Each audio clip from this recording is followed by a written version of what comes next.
Bwana Yesu asifiwe sana mpenzi mtazamaji, na hujambo. Asubuhi ya leo ni siku ya Jumapili, tumekutana tena katika mitambo ya runinga ya Mwaminifu katika kipindi ukipendacho ambacho kinaitwa Neno la Uzima. Majina yangu naitwa Joel Barton, na asubuhi ya leo nimeokoka na Yesu ni Bwana.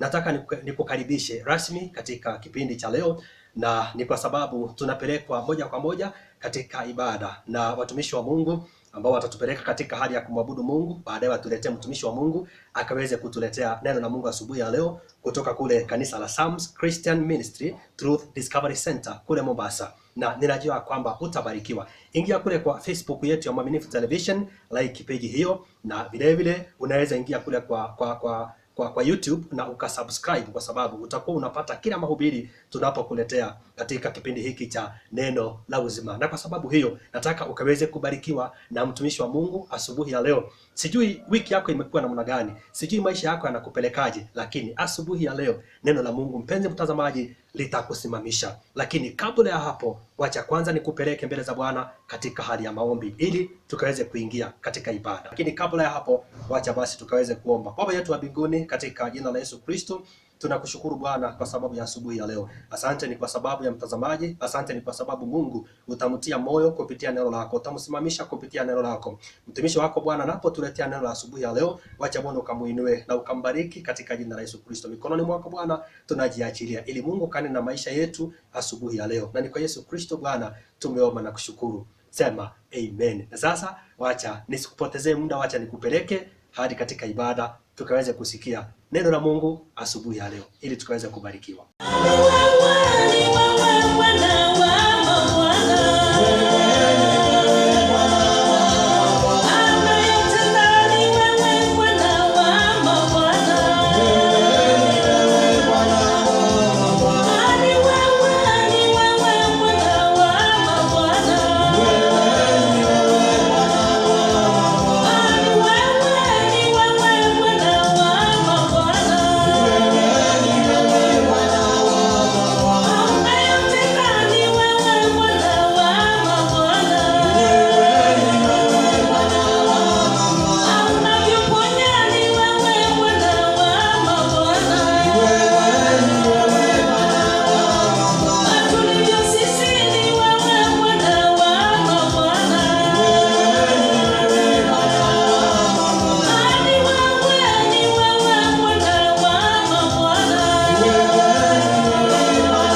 Thank you so much for such a wonderful ministry this morning. There is no other God to worship.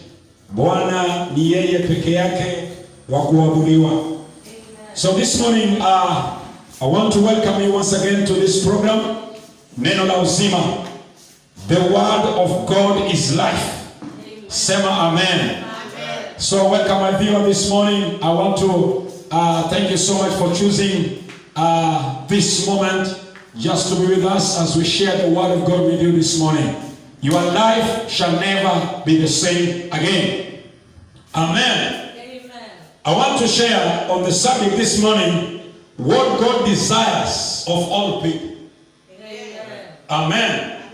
There is something that God desires of all people in the world, whatever time, whatever place, even during this corona moment. I want you to know, in the heart of God, there is something He desires the most. So I want us to look at a scripture here from 1 Timothy chapter 2. 1 Timothy chapter 2, verse 3 to verse 4. The Bible says, this is good and acceptable in the sight of God our Savior, who desires all men to be saved and to come to the knowledge of the truth. What is to see? There are too many things God desires of all people in the world. Number one, He desires that all people be saved. But number two, all people may come to the knowledge of the truth. Amen. Hallelujah. Amen. Let's look at number one, salvation. When you read in 2 Peter chapter 3 verse 9, the Bible talks about God is patient to see that all men come to repentance. All men are saved. He is patient. This time around, when Peter was writing this book of 2 Peter, there were a lot of persecution to the believers that time. And they were wondering, this Jesus who promised that is coming back, we are going through hard time. And the promise was, I'm going to prepare a place for you. I will come again. But Peter writes to the believers and encourages them. He tells them, God's patience is so that all men may be saved. Hallelujah. So God is patient. God is long-suffering to have all people saved. Sema amen. John chapter 3 verse 16 to verse 18. You know, there was a dialogue here between Jesus and a man by the name Nicodemus.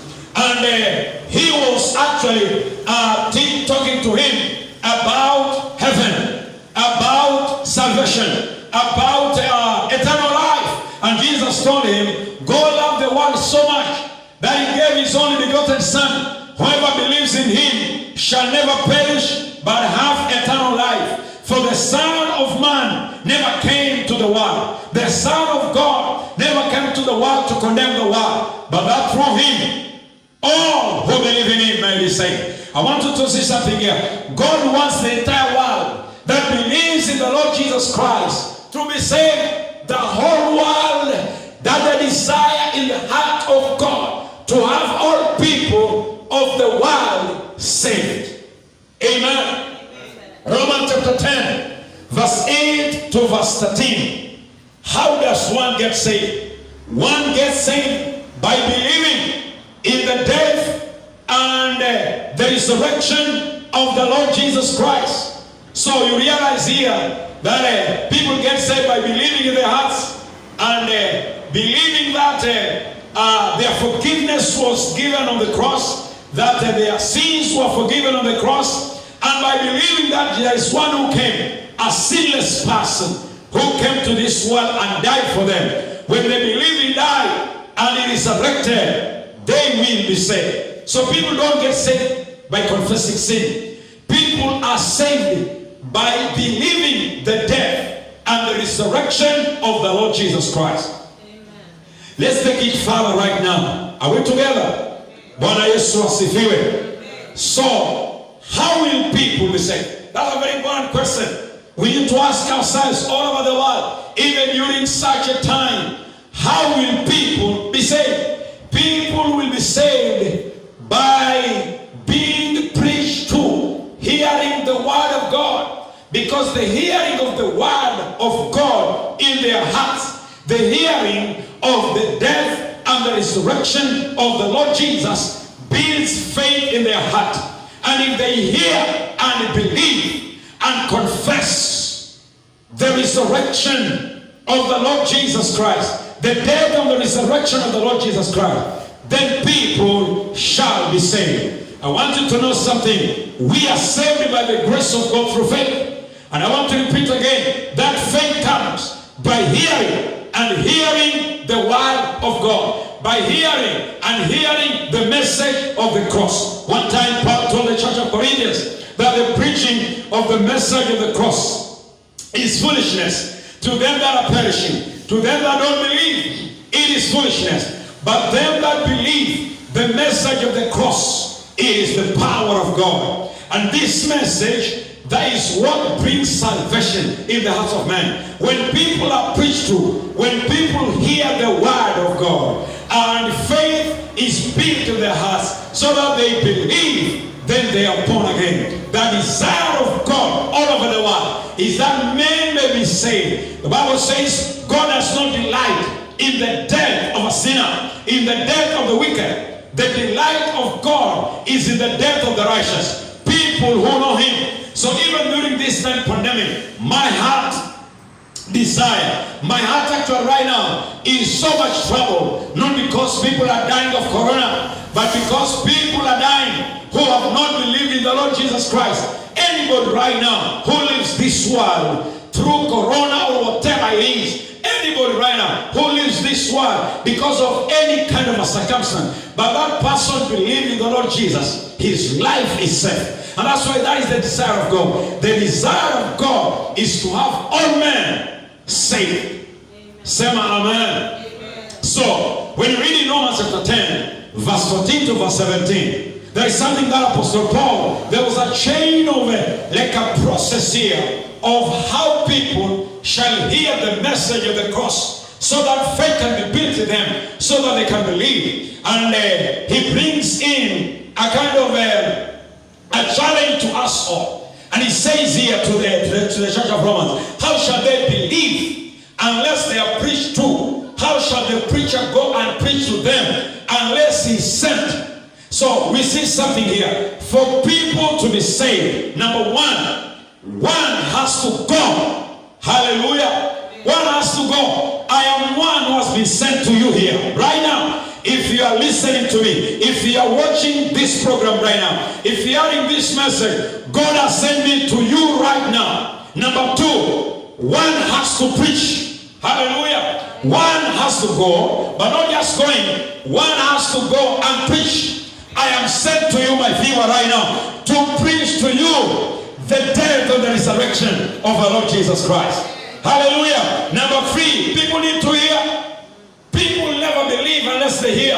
Hallelujah. So right now, if you are seated there watching this telecast right now, God wants you to hear this message. If you're not born again, God wants you to hear this message, that He loves you so much. He desires that you be saved. Hallelujah. He desires that you believe in the Lord Jesus Christ, the death and the resurrection. Amen. Number four, people need to believe. You don't just need to hear, you have to believe. So right now, as you hear me, the one who has been sent, the one who is preaching to you right now, as you hear me right now, if you believe that Jesus died for you, that Jesus resurrected on the third day, hallelujah, if you believe your sins were forgiven, you will be saved. You don't confess your sins to be forgiven. You don't confess your sins to be saved. You confess, you believe in your heart that Jesus died for you, died to take away your sins, because without the shedding of the blood, there is no remission of sin. So the sin was forgiven. The sin was taken away because Jesus shedded His blood. If you believe that, you will be saved. Amen. Hallelujah. Amen. Oh, this is powerful. People need to confess. Confess the death and the resurrection of the Lord Jesus Christ. So the Bible says, this is acceptable and pleasing to God. He desires that all men be saved. Number two, that all men may come to the knowledge of the truth. Hallelujah. God does not want just people to be saved. No. Once they are born again, once they are saved, God wants all these people who are saved to come to the knowledge of the truth. Amen. That one is acceptable and pleases God. Amen. So God is not just pleased by you, my viewer, getting saved. No. Once you are born again, He wants you to go for the knowledge of the truth. Now, the knowledge of the truth will not just come to you. We don't wait for truth to come. We go for truth. That's what the Bible says. He is pleased to have all men come to the knowledge. Amen. Knowledge does not come to us. We go for it. One time Jesus was talking to the Jews.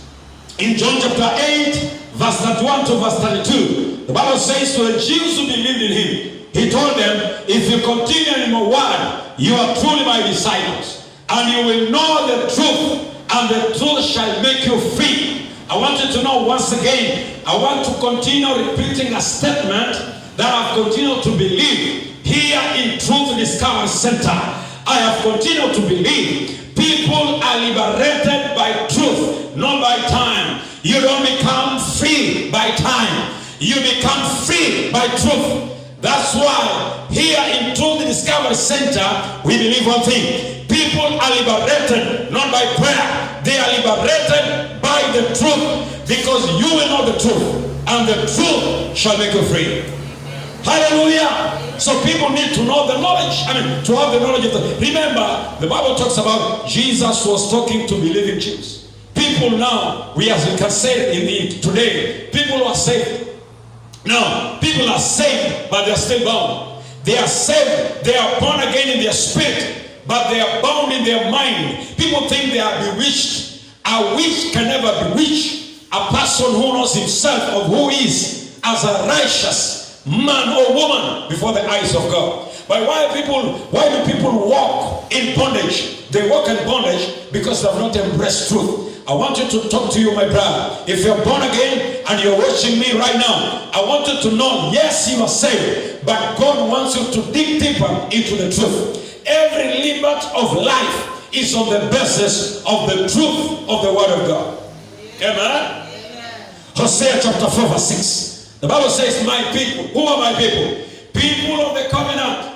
Born again believers are perishing. They are born again, but they are being destroyed for lack of knowledge. So if you are born again and you are lazy, you don't want to go for knowledge, you will remain born again, but remain bound. You are not living in the freedom, in the liberty, in the blessing of God, in that which God has already obtained for your life. You don't need prayers. You need the truth. Liberty of life is in truth, not just prayers.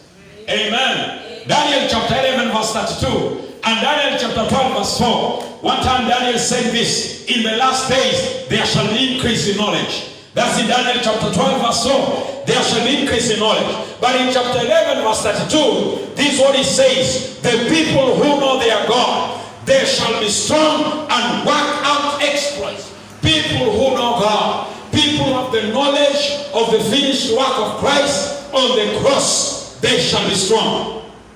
During this time of pandemic, my brother, my sister, he's watching me right now. People are deviating to other ways. But I want you to know right now, people who know their God, they shall never be afraid. People who know their God shall never live in fear. People who know their God, they shall be strong. The strength of a believer is in the basis of the knowledge of his God. Amen. The more you know God, the stronger you are. Amen. Hallelujah. Let me finish by saying this, my brother, my sister. I want to close with a few things here. Our strength in the Lord is so much found or established in the knowledge of the truth. 2 Peter chapter 3, verse 17 to verse 18. Peter saying, grow in the grace and in the knowledge of Lord Jesus Christ. God's desire is that you be born again, but you also grow in the knowledge of the truth. Now, to know in Greek, the Greek word of know is gnosko. It simply means having an experiential insight of something or somebody, and in this case, the truth of our Lord Jesus Christ. Amen. Let's go for knowledge. How do we get the knowledge of the truth? Let me give you two things. Number one, by studying His Word. Amen. Hallelujah. Amen. The Bible talks about, and God revealed Himself to Samuel through His Word. How shall you know God? By His Word. 2 Timothy chapter 2 verse 15. Study to show yourself approved. The only way to be established in the knowledge of God is by studying His Word. Take time in His Word. Daniel chapter 9 verse 1 to verse 3. The Bible says, and Daniel saw or studied the books, and he discovered from the books they were to be in captivity for 70 years. And he set his heart to pray. The only way to know God is by His Word. Stay in His Word. The Bible talks about be rich in the Word. 2 Timothy chapter 3 verse 16. Be rich in the Word. How do you become rich in the Word? By studying the Scripture. And finally, number two, by being taught. Have a teachable spirit to learn. Amen. Daniel chapter 1 verse 3 to 4. The Hebrew Jews, the Hebrew young boys who had been taken to captivity in Babylon, they were taken through a teaching, the teachings of the Babylonians, so that they may serve in their palace, so that they may serve in the house of the king. And I want you to know something. They have to go through the study for 3 good years. Because the way to get knowledge is to have a teachable spirit. And finally, Philippians chapter 4 verse 9. Paul says, whatever you have learned from me, whatever you have received from me, whatever you have actually seen in me, put it into practice, and the Lord of peace shall be with you. So I want to encourage you this morning. Be a man of the book. Be a man of the Bible. Be a woman of the Bible. Sit under the teaching of the Word of God. God desires of you to know Him, to get deeper in the knowledge of the truth. Not just to be saved, but to be saved and to go deeper in His Word. That's why here we teach the truth of the gospel. We teach the gospel of the Lord Jesus Christ. That men and women not only should be saved, but they should also be established in the truth. When you stand firm in the truth, you know you will be immovable, always strong in the work of ministry. Amen. So I want to welcome you this moment. If you are listening to me right now, you are watching this program right now, but you have not received the Lord Jesus Christ. The desire of God is that all men, in spite of your tribe and your region, all men be saved. And after they are saved, they come to the knowledge of the truth. So you cannot come to the knowledge of the truth. You cannot be established in the truth of the Lord Jesus Christ before you are saved. Receive Jesus in your heart. I'm not telling you to give your life, because nobody can give his life. Only one gave his life. That was Jesus. Jesus gave his life. So when we receive his life, we are saved. So I'm not telling you to give your life. I'm telling you to receive the life that was given, the life of Jesus Christ. Receive it right up by faith, and you will be born again. And if you're born again, you will continue to be established in the truth of the Word of God. Repeat after me right now. Say, Lord Jesus, thank you for dying for me on the cross. I receive you as Lord and my Savior. Thank you, Jesus, for saving me. Thank you, Jesus, because all my sins are taken away. From today, you are Lord and Savior of my life. I receive your life. In Jesus' name, I pray. Amen. Now you can look for a gospel preaching church and be established in the truth. Take a Bible, get a Bible, study the Bible. Because in the Word, you will know the truth. And that truth shall continue to help you walk in the liberty of God. We welcome you to Truth Discovery Center, a ministry and a Christian ministry here in Mazeras, Kilifi County. We love you so much. God bless you. God bless you. God bless you and bless you forever. Amen. Amen. Ninaamini ya kwamba mpenzi mtazamaji na mpendwa unayependa kipindi hiki cha Neno la Uzima, umebarikiwa na ujumbe wa asubuhi ya leo katika jina la Yesu Kristo. Mtumishi wa Mungu ametunenea ya kwamba what God desires from us. Ni kitu gani Mungu anachokitamani kutoka kwako, ama ni kitu gani Mungu anachokitarajia kutoka maishani mwako? Kwa vile vitu ambavyo Bwana amekutendea, ni nini basi atatamani kutoka kwako?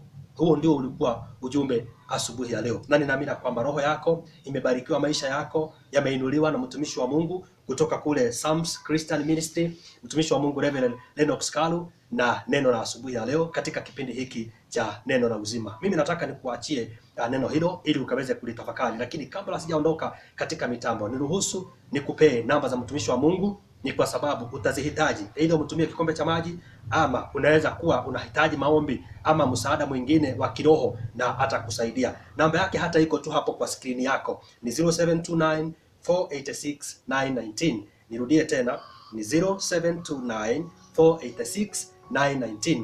Hiyo ndiyo namba ya mtumishi wa Mungu, na ukimpigia yeye ndiye atakayechukua, haichukuliwagwi na secretary. Basi ninakutakia wiki ya baraka na uwe na siku ya ushindi. Tutaonana siku ya Jumapili masaa kama haya katika kipindi cha Neno la Uzima. Majina yangu naitwa Joel Barton. Ubarikiwe na Kristo Yesu. Ninakupenda sana, na hadi wakati mwingine tutakapokutana mimi na wewe, neno litaendelea. Shalom. Endelea kutazama runinga